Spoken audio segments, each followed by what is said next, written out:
नमस्कार।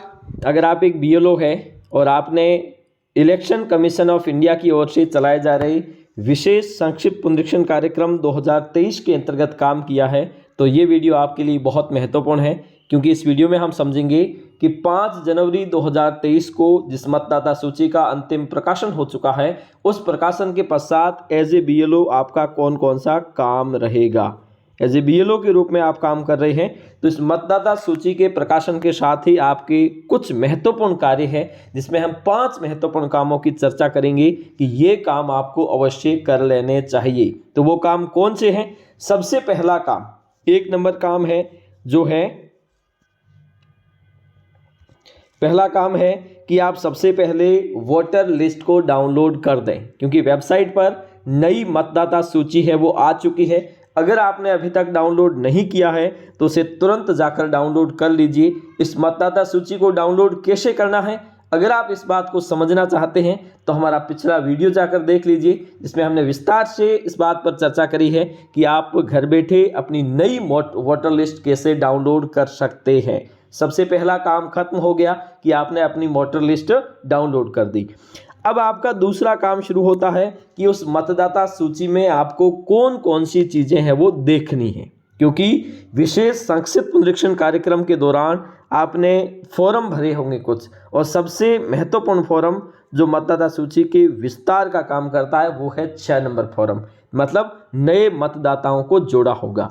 अगर आप उस मतदाता सूची का अवलोकन करोगे तो पाओगे कि उसके अंतिम पृष्ठ पर वो नाम आपको दिखेंगे।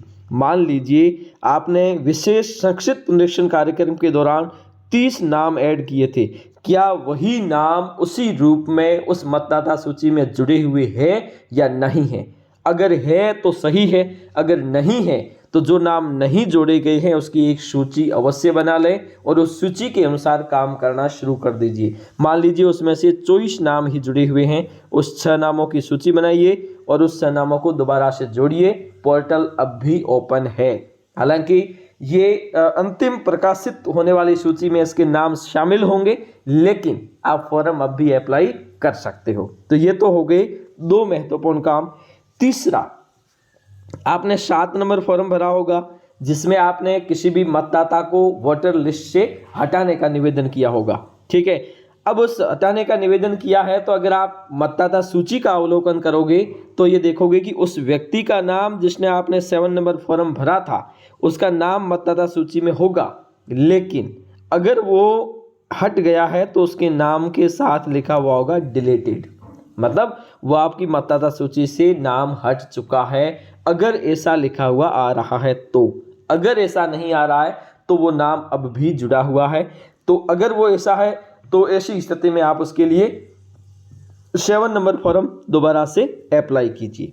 ठीक है, अब एक संशोधन के लिए कुछ आपने दिए होंगे, अगर संशोधन के लिए है तो ऐसी स्थिति में आपने उसमें लिए 8 नंबर फॉर्म भरा होगा।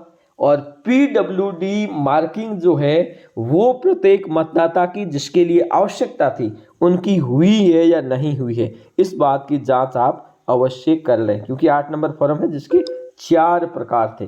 ठीक है, अब एक और महत्वपूर्ण काम आपको करना है कि कहीं ऐसा नहीं हो कि आपकी मतदाता सूची में ऐसे नाम आ गए हो जो आपने ऐड नहीं किए थे।